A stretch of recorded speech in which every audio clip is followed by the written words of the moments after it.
It's the new illegal drug of choice, luring young people in the pursuit of happiness.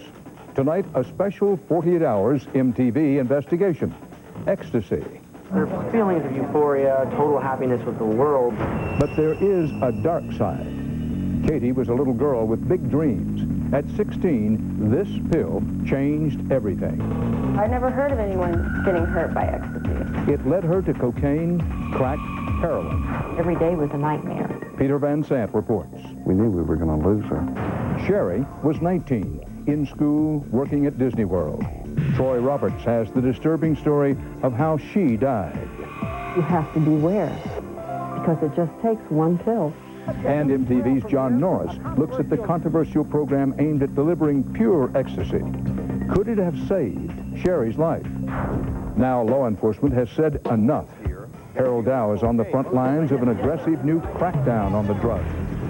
But what if ecstasy has a legitimate therapeutic use? This mother of three says it saved her life. You would call it a miracle drug? Yeah. A 48 Hours and MTV investigation. Ecstasy. Dial 102,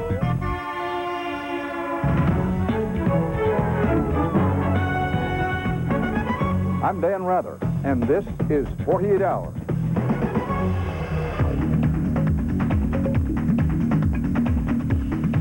The first powerful high-flying effects took hold on the nightclub scene. An illegal drug called ecstasy, promising feelings of euphoria and a loss of inhibitions. Good evening.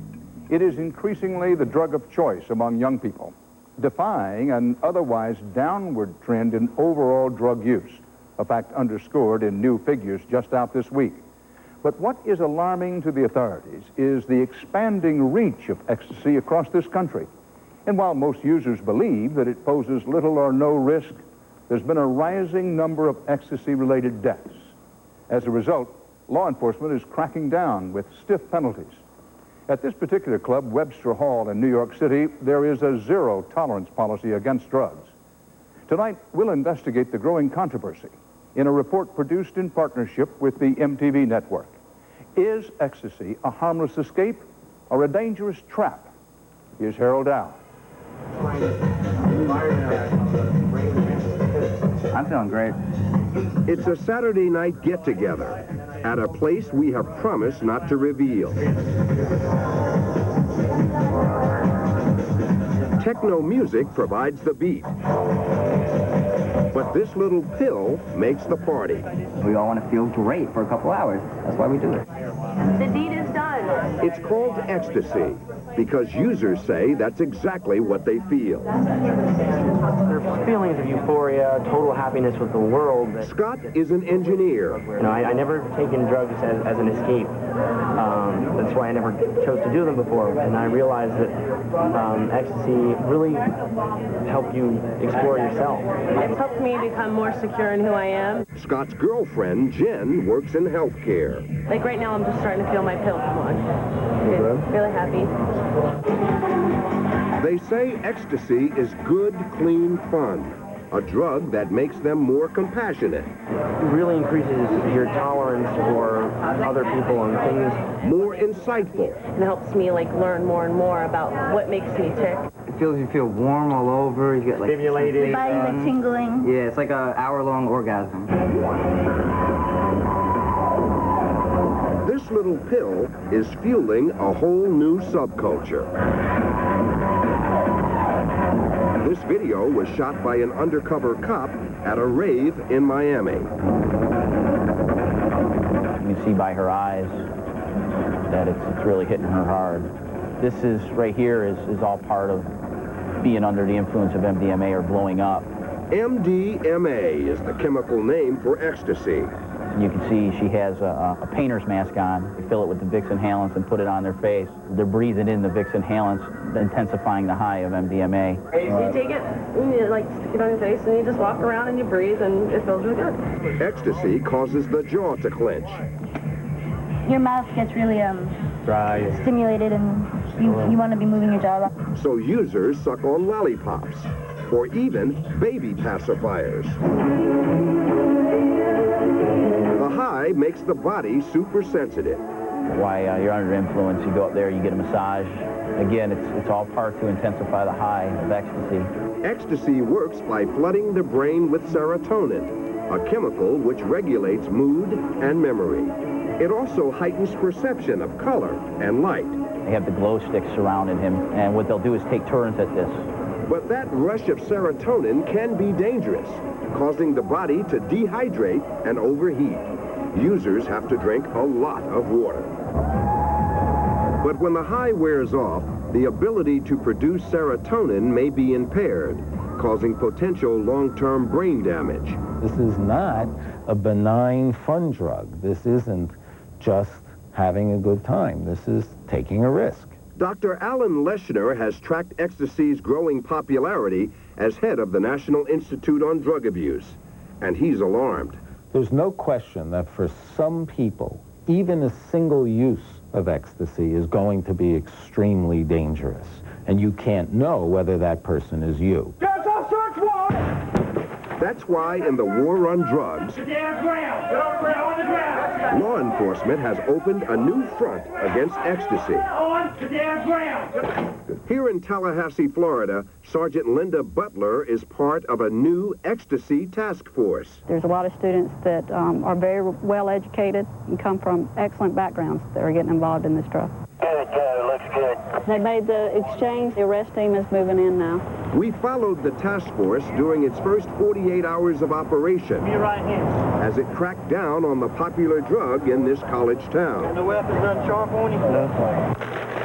This is just an example of what all we're getting. So these things come in all different colors, sizes, Yes. and shapes? Oh, it's clean or dirty, go. As we watched the task force in action, it was obvious the alleged dealers don't look the part. Hey, lady, get your ass out of the car. Probably 80% of the people that we have arrested with ecstasy has been college students. They range from engineer students, chemistry majors, biology majors, pre-med students. And they're throwing it all away. They're throwing it all away. Florida is one of the latest states to toughen the laws against selling ecstasy. It's now a more serious offense here than dealing cocaine.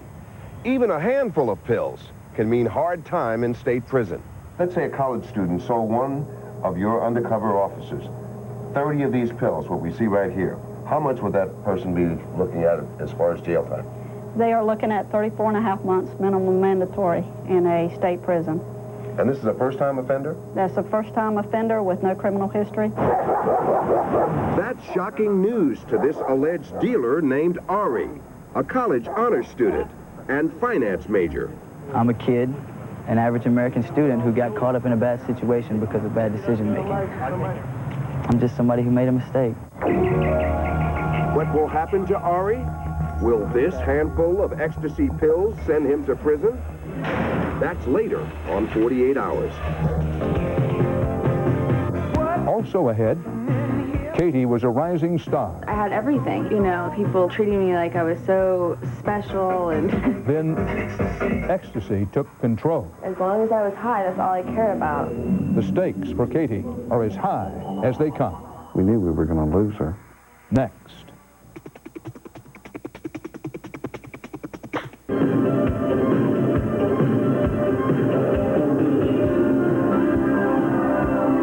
She loved being on stage.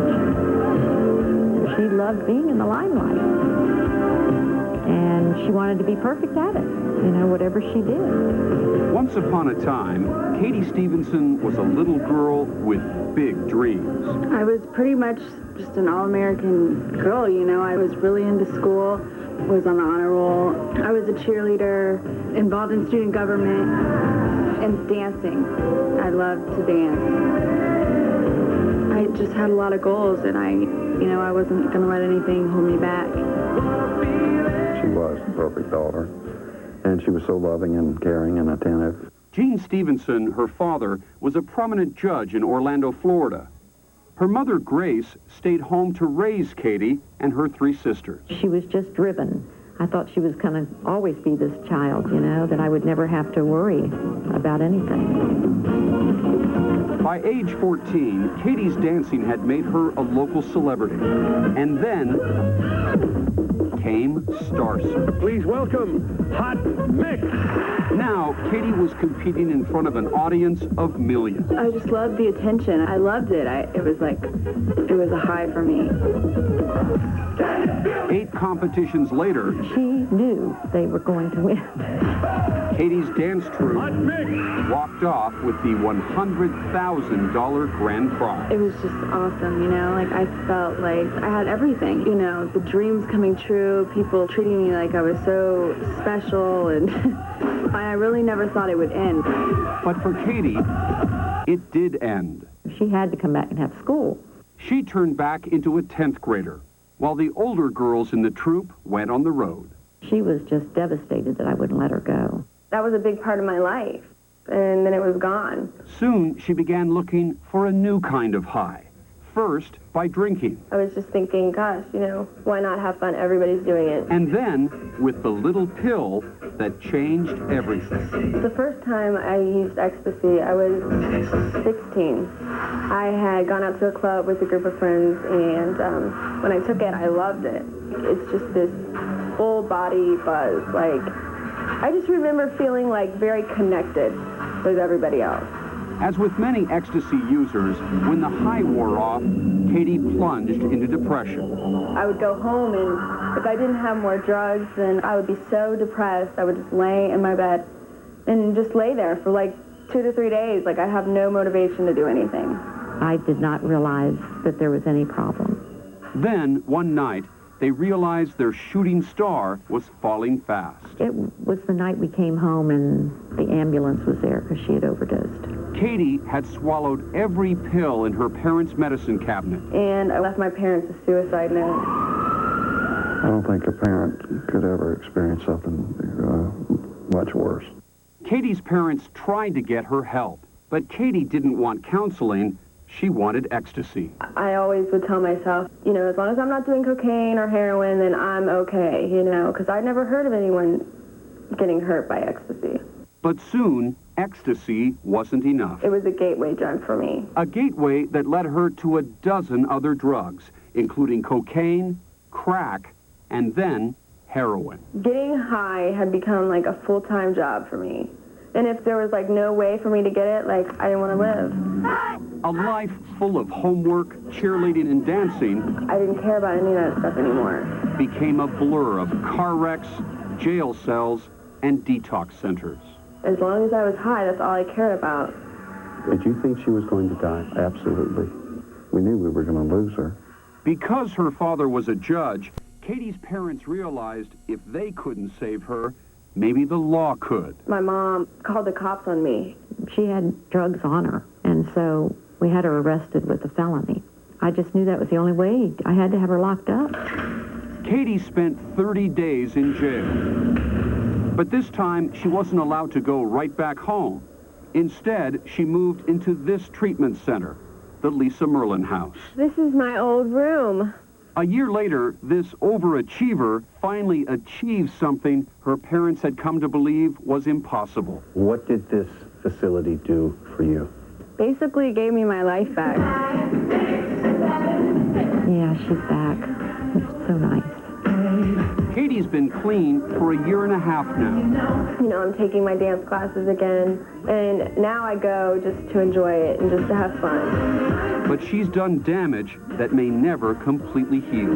Now I have a chemical imbalance in my brain because of taking so much ecstasy.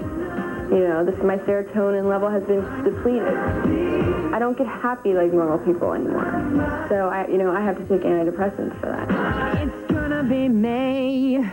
Hi, I'm Katie. I'm a recovering addict. Now, Katie talks to other kids I love to take ecstasy. who face the same temptations she once did. How long exactly have you been sober? I just see me when I was at that age. It's so weird. By telling her I story, just really got sick and tired of feeling the way I felt. Katie hopes they will see the agony of ecstasy. That's really all I can do is just share my experience, and whoever's open to hearing it, I hope they do. It's gonna be May. A Up next, Sue Stevens is a mother of 3. When the man she loved was dying, ecstasy helped them cope. You would call it a miracle drug. Yeah. Making the case for ecstasy in therapy. One night, we solved 2.5 years worth of problems. We never fought after that night. Just ahead.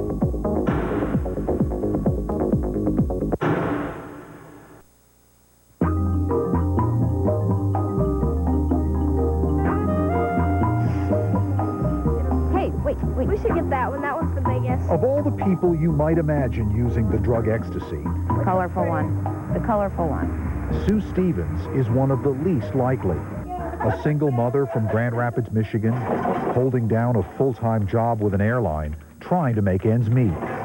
But Sue does use ecstasy. In fact, she swears by it. I could word it as the miracle drug. I really could. You would call it a miracle drug. Yeah. This entire house was filled with a lot of animosity and hatred, and then all of a sudden it was gone. She first used the drug 4 years ago with her fiancé, Shane Stevens. First time laid eyes on him went, there's my future. Who was the love of her life. Soulmate. You just know when you meet that person that that is the person you're meant to be with. Though he wasn't the father of any of her 3 children, he was very much a part of the family. Loved taking the kids out, playing ball with them, taking them to the beach. Sue and Shane didn't use ecstasy just to have a good time. Like taping you for all posterity. Early in the relationship, Shane was diagnosed with kidney cancer. From the time he was diagnosed up until the first session, he would do anything and everything he could in his power to push me away and make me hate him. The cancer was eating away at their relationship, too. He's just cranky, so now we're going to end this. Yeah, because I have to do this. I don't feel good. You won't help me. He knew right from the get-go it wasn't going to get any better. And he didn't want to talk about it with you because he knew that you would... I would cry. He was trying to make me run to protect me. They were fighting, and they both knew the clock was ticking down. Don't get it all wet, dumb ass. This period that you're describing, this frustrating kind of period, how long did that last? About 2.5 years of hell. 2.5 years of trying to emotionally kill the person we were with. At that point, Sue and Shane didn't know where to turn. And then a friend told her about ecstasy. He's the one that told us of the research and said, here, let me send you some books. Let me send you some pamphlets. Start checking this out. You might benefit. What the books and pamphlets talked about was ecstasy's history before it was banned in 1985. It was used in the 60s and 70s by psychotherapists here in Northern California, the epicenter of the experimental drug movement. They said ecstasy was remarkable in its ability to get patients to open up and deal with their problems. You let people in. Sasha Shulgin, a chemist, has been called the godfather of ecstasy. He and his wife Anne were early advocates of the drug for therapeutic use. What it seems to do is allow the person to look inside at themselves so that you can look at your own faults and things that need to be changed. The goal is to be able to, if we were taking it, to be able to sit and connect with you just like this, to be able to feel everything that you have inside of you. Does it make you feel freer to talk and express yourself? You don't feel the emotional pain, you don't feel the mental pain, you're not scared of being judged, you're not afraid of being hurt. Sue and Shane took ecstasy 5 times over 3 years. So we just started talking about everything from the day he was diagnosed, from the day we met, up until that point. All these things that the two of you wanted to say to one another all along, but you didn't. We couldn't. Until you were under the influence of this drug. Mm-hmm. One night, we solved 2.5 years worth of problems, and we never fought after that night. And the final session, they recorded on videotape. We did the last session because that's when we figured out it wasn't getting any better. One point in the evening, he said, it's so nice not to have cancer tonight. I feel no pain. Totally cleared his mind and his body of all the cancer for a night. Oh, boy. And he died a month after that. 28 days. When the federal authorities say that this is a dangerous drug, make no mistake about it, and that's why it's illegal, what do you say? give me a cigarette and a bottle of whiskey. Those are legal. They're more dangerous. This has benefits. There's so many things out there that are legal that do not have any benefits. Today is the 1-year anniversary of Shane's death. Another hour and 40 minutes, it'll be 1 year exactly. This is a restaurant where Shane and I met. We worked here for about 2.5 years together. It just seemed fitting to have lunch here today. This is where I first met him. Through that kitchen doors back there.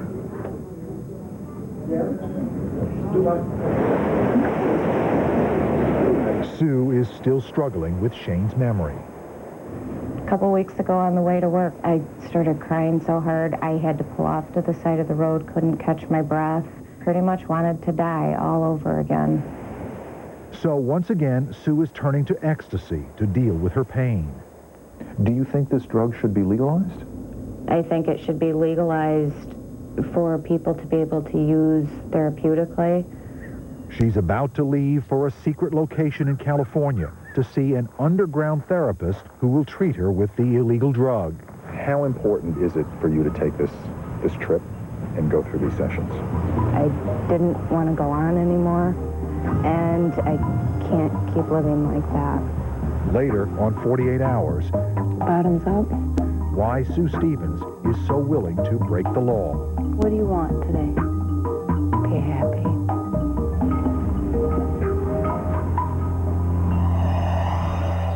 Still to come, what these parents learned the hard way. Not everything labeled ecstasy really is. She did not have to die. And a special report from MTV's John Norris, the controversial program to protect ecstasy users. The really responsible thing to do is to take that pill away from them regardless of what's in it. That's next.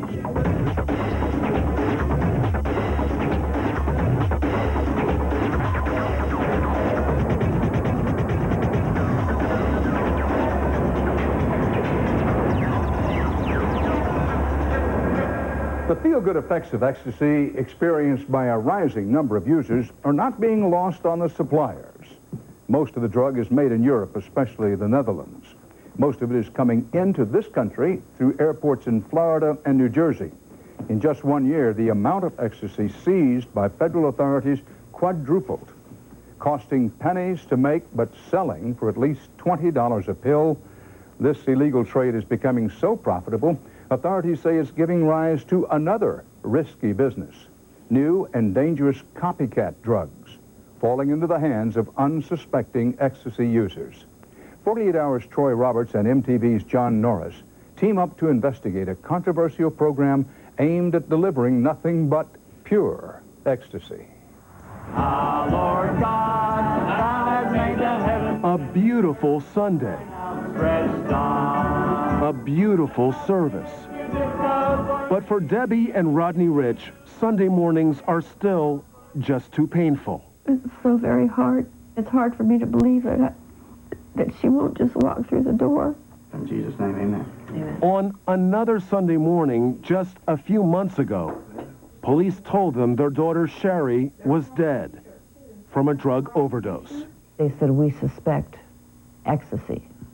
What was your reaction when you heard the word ecstasy for the very first time? But I don't believe this has happened to me. This happens to other people. Sherry was 19 years old. That was her graduation from high school. A college student who was working part-time at Disney World. We didn't even talk about drugs because it was a non-issue in our house. But last summer, Sherry moved out of her parents' house. She needs to spread her wings and get out in the real world. Began dating a new boyfriend, Francisco Cordona. I just didn't want her to get that far into the world. And with Francisco, began experimenting with drugs. They were looking for the ultimate high.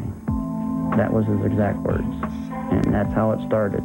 It ended one night last August when, according to police, Francisco bought pills from an ecstasy dealer in Orlando, 6 of them, brown with black spots. He and Sherry each took 3. A few hours after swallowing the pills, Sherry passed out. Never saw nothing like this before. Her roommate, Cillian Quintero, says she returned home to find Sherry unconscious on the floor. Francisco just watching, helpless. What's wrong there? She called 911. She's not breathing, man. Okay. She's not breathing. Okay, well, Sherry, wake up! But Sherry Rich was already dead. This is the apartment here, apartment 104. When Detective Ralph Forenza arrived on the scene, she was obviously dead. The first thing he noticed was Sherry's body temperature. 104 degrees. This was what, an hour and a half after she died? It was about an hour and a half, 2 hours. And Sherry Rich's story could have ended right there. One more tragic death from a drug overdose. Except for one startling thing. Toxicology tests performed here as part of Sherry's autopsy revealed that the drug that killed her, the drug everyone thought was ecstasy, wasn't ecstasy at all. It was PMA, paramethoxyamphetamine, a drug so new, even the toxicologists who did the tests hadn't seen it before. To be honest, I never knew what PMA was until we came across this drug. Bruce Goldberger now knows PMA is a powerful stimulant that drug dealers sometimes pawn off as ecstasy. To the naked eye, they're indistinguishable, but PMA has one deadly difference. It releases our control over our body temperature. It sounds like this drug cooks people from the inside. You cannot survive this overheating. And he says PMA isn't the only copycat drug peddled as ecstasy. Ketamine, caffeine, salicylate, ephedrine, and others. Of course, up until the summer, hardly anyone in Florida had even heard of impure ecstasy, much less PMA. And then, 2 young men died today after a night of partying at an Orlando rave club. All summer long, all across Central Florida, young people began dying. 6 in 2 months. A PMA epidemic. But how can you keep kids from taking fake ecstasy when you can't seem to stop them from taking the real thing? It's really technical when we're at the table. So far, the only suggestion comes from a group of young activists whose approach, as you're about to see, is a bit off the beaten path. I'm John Norris of MTV News on assignment for 48 hours. Out here in the woods, miles from civilization, somewhere in the middle of Washington State, which is just about the last place you'd expect to find a solution to the problem of bad ecstasy. But just up the trail from here, a controversial group says it has done just that. Put it on the table. It's called Dance Safe. Duct tape is the greatest substance in the world. And right now, the Seattle chapter is setting up their booth at an all-night outdoor rave. We don't want to scare people with stuff that looks like too clinical. Yeah. When the sun sets and the music starts, the Dance Safe volunteers go to work, testing ecstasy for adulterants like PMA. Anybody here? Yeah. Anyone can bring them a pill. What was it called? That one's butterfly. Butterfly? First, they scrape it with a razor to obtain a sample. Add a few drops of chemical solution, sulfuric acid and formaldehyde. And if there's any ecstasy in the sample, it turns purple.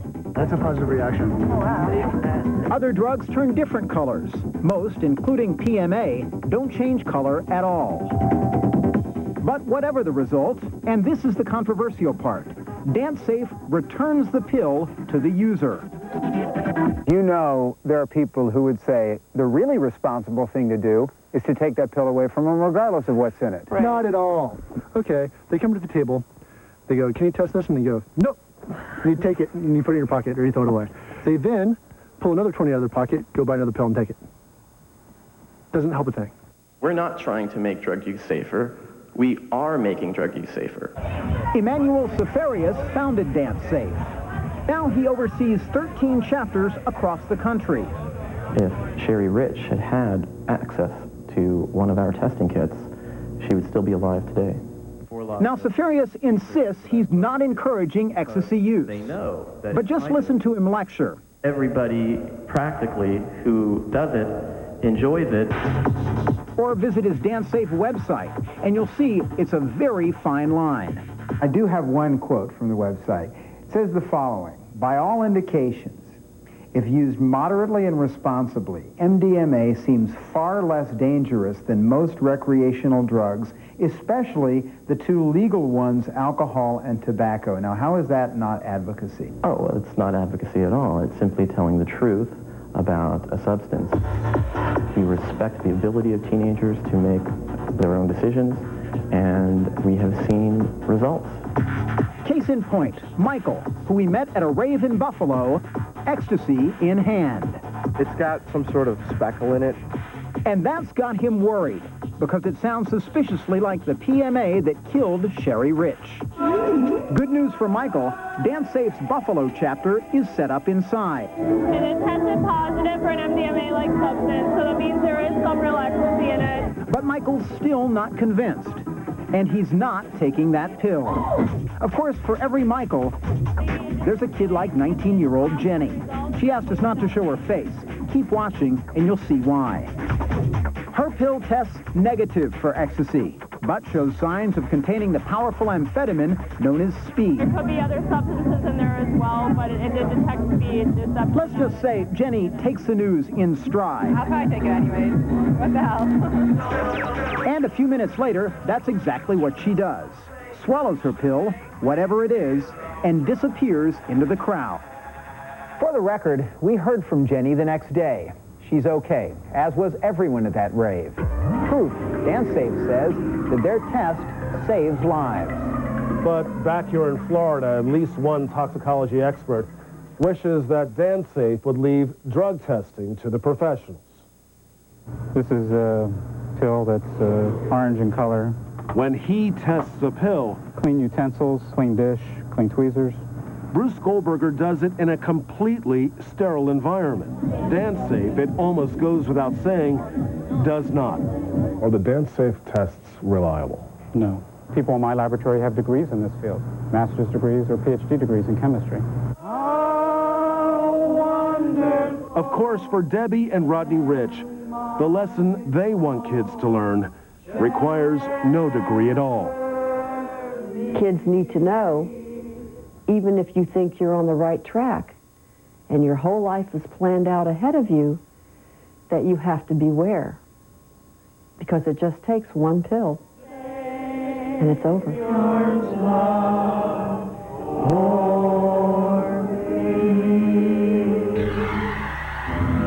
Still to come, turning to ecstasy as therapy to cope with the death of a loved one. It's going to be confronting a lot of stuff for the first time, stuff I've been running from. It's also against the law. This is like doing 5 years of therapy in one afternoon. Bottoms up. Just ahead.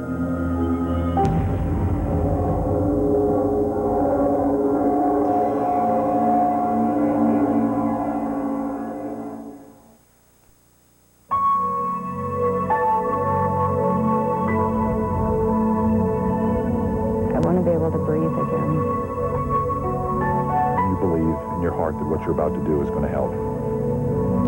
I hope it does.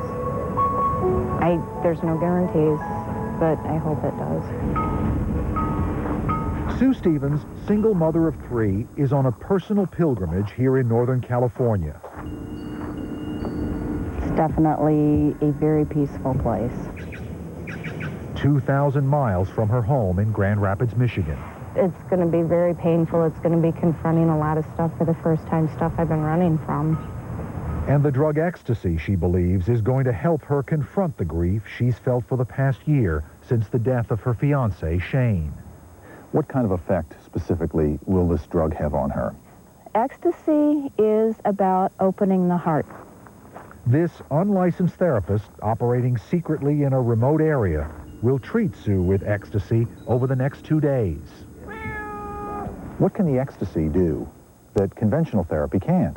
What ecstasy does is it connects Sue with something deeper than what everyday therapy connects with. Okay, Tootsie, I think we need to start here. What do you want today? To be happy. This is like doing 5 years of therapy in one afternoon. Bottoms up. Blessings.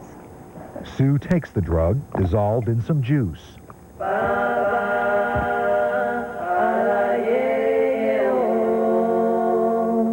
Let the music carry you, okay, to wherever you need to go. Soon she begins feeling the familiar effects. Very content, very at peace, big sigh. Like that's how I feel. And Sue becomes convinced that Shane is out here with her. Honestly, I've never felt him this strongly since he's been gone. As he had been in their previous ecstasy sessions. I have a feeling this is the last time he's going to come to me like this. He needs his freedom. I think I do too. And I don't think he's going to hold it against me. What Sue claims to be experiencing has never been proven scientifically, but then again, the government has never permitted therapeutic testing.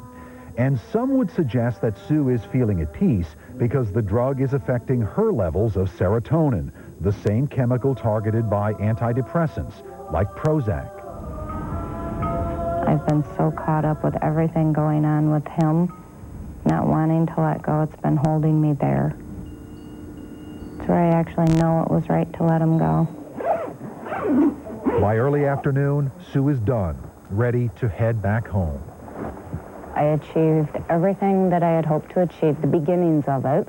Are you absolutely sure you couldn't have done this without using the ecstasy?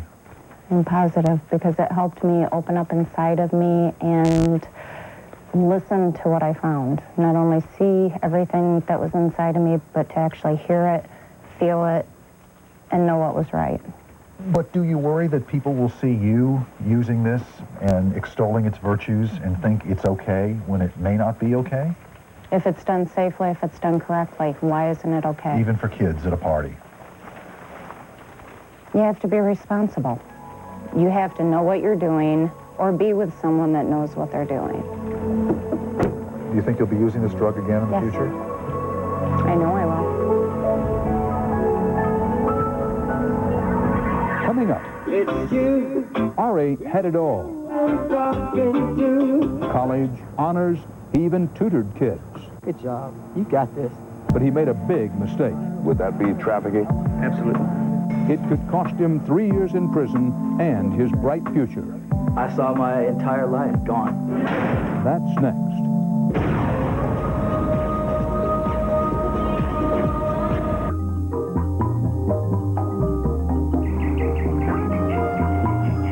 I'm open, I'm honest, I'm caring.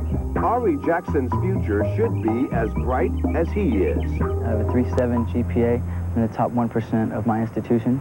It stands for biochemical oxygen demand. He's a college sophomore and honors student in Tallahassee, Florida. I really love the professors. I really love the classes. Almost done, yet 2 more. He finds time twice a week. Good job. You got this. To mentor children because he grew up without a father. You can never be too prepared. Never. I wish we had 100 just like him. To his supervisor, Donna Calloway, he seems to be doing everything right. He's the kind of person we want. He still has this idealism and this caring, almost a missionary spirit. Move in, the suspect's leaving. But he's just done something wrong, something against the law. I did something I shouldn't have done. Yes, yes, sir. Yes, sir. Last month, Ari was busted for dealing ecstasy. Y'all ready to stand him up? Yeah. Lieutenant Mike Wood arrested Ari. This kid was scared. This kid was scared. I saw my entire life, my hopes, my dreams, my future, everything gone. He's a college student. Absolutely. Supposedly smart, Supposedly. but not very smart. Not as it relates to dealing narcotics. Ari was caught with 50 ecstasy pills. Were you selling it to make money? Or were you just trying to help a friend out? What was happening? I was doing a friend a favor. It wasn't like we were making a huge drug deal to make a large profit. It was just getting ready for a party. It wasn't a huge deal. But Florida's tough new law makes 50 pills a very big deal. Indicates presence of MDMA. It's a serious crime. You're going to get three years for that. Jim McDonough, Florida's drug czar, says the punishment fits the crime. It's dangerous stuff. It kills people, and therefore, if you deal in these drugs, you sell these drugs, You're putting other people's lives at risk. Therefore, you're at risk under the legal system. Since 1997, 8 people in Florida have died from pure ecstasy, but that's a tiny fraction of all drug deaths.